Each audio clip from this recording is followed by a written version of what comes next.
One time, we successfully mated a bulldog with a Shih Tzu. Really? That's weird. Yeah, we called it a bullshit.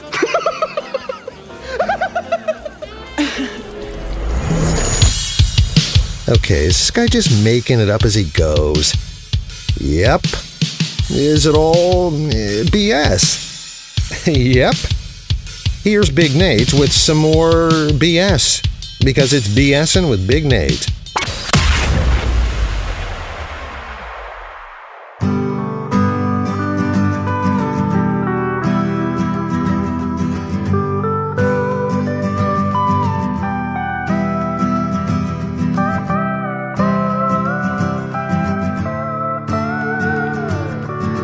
Saddle up, my son, it's time to move. This sleepy town, Lord, it's void of groove.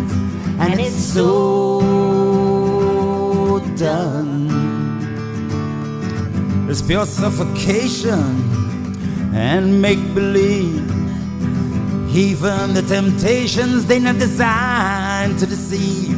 And it's so done.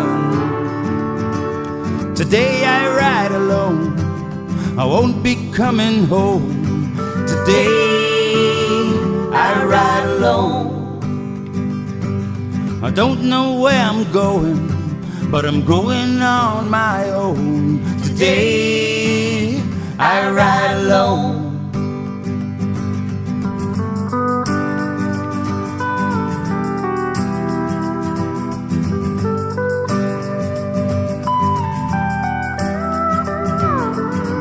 Heavy is my heart, and it's broken good. I need a full head start, Lord, maybe you misunderstood that it's so done. I only got one saddle, Lord, and it's painted gold. So giddy up, skedaddle, Lord, I'm getting old, and it's so done. Today I ride alone, I won't be coming home. Today I ride alone.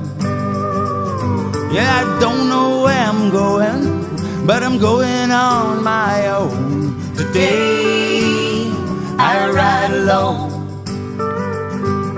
Don't ask me to come along, and I can't be reached by phone.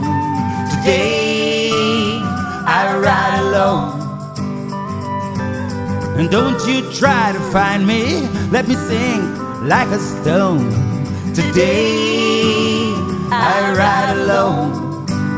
She never ran for the roses, but she'll ride on right along. Today I ride alone. Ingram kind of songs in my head, going down this lonesome road. Today I ride alone. Today I ride alone. Yeah, today I ride alone. That was Gary Hector. Today I ride alone. Welcome into another edition of BSing with Big Nate, joined by none other than Gary Hector, crossing off another item on our international list, Trinidad and Tobago. Gary, yes, thank you, Nathan. Yeah, so good day to all. Yeah. So your debut solo album, National Trash, out now. Of course, Today I Ride Alone, the lead single. I want to talk about that track because there's something. I mean, there's a lot going on there that I enjoyed quite a bit. To me, it harkens back to some of the late Velvet Underground, some of the Lou Reed stuff. There's obviously some Bob Dylan influences. So, you know, you've done the band thing and now you're working on the solo thing. How does it differ for you?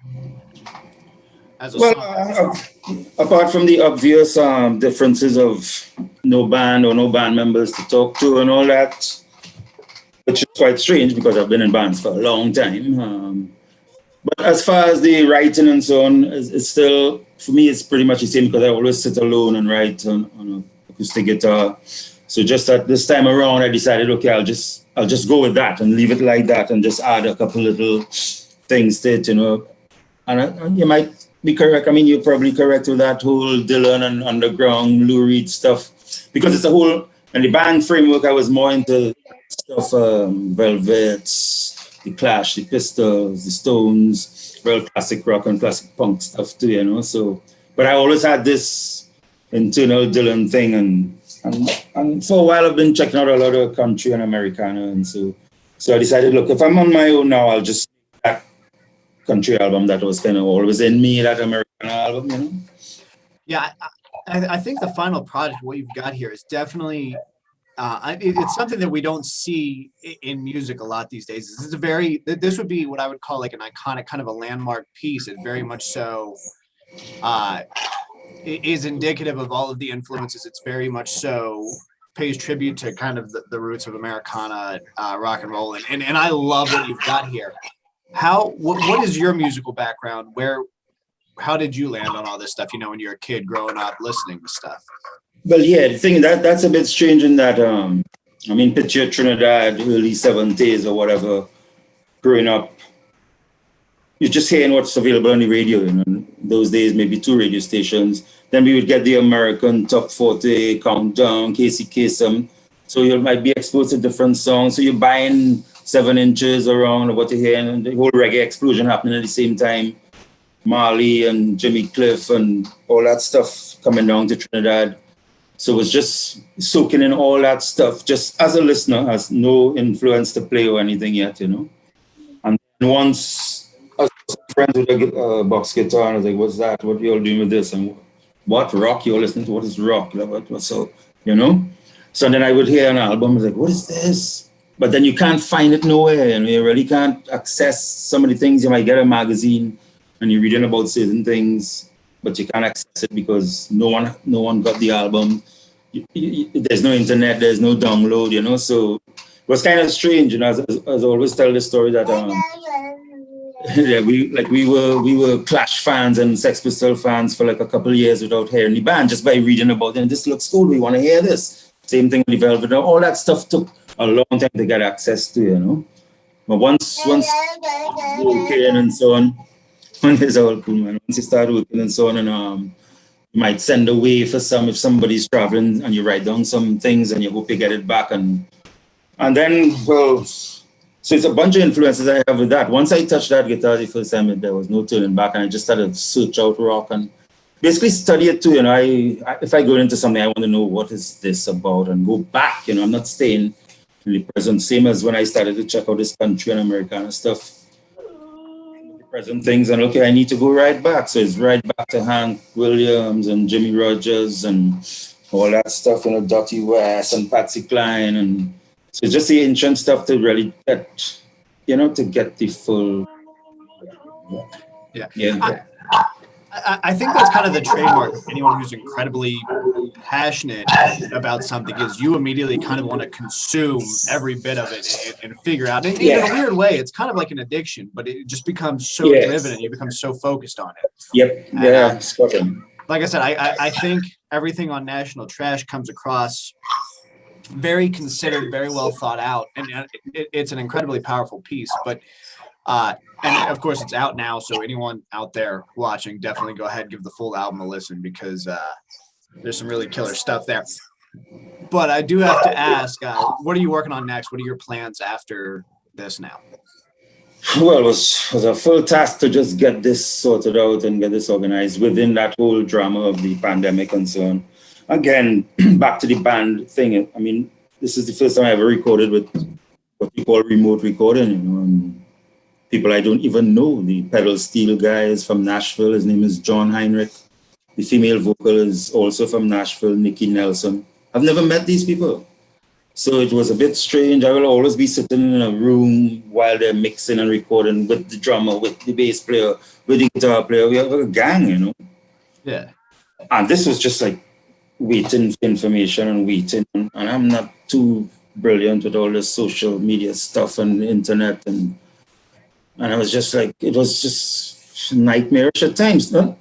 It was going fine, but for me, not being able to touch it or see it was quite a trip, you know. So as far as any future plans, I really don't want to go through that again right now, you know. But it's just released, and I I only write songs in bunches. I only write songs for an album, so I could go 2 years without writing on purpose, you know.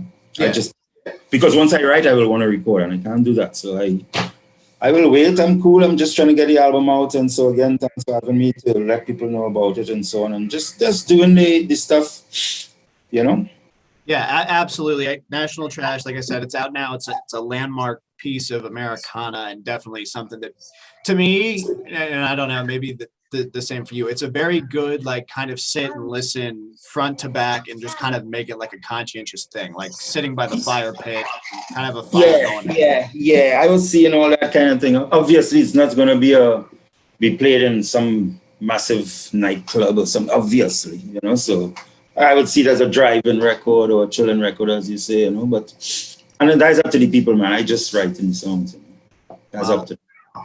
We're very excited about it, Gary. Thank you so much for joining me, and you have yourself a great day. Yeah, man. Thank you so much. Yeah.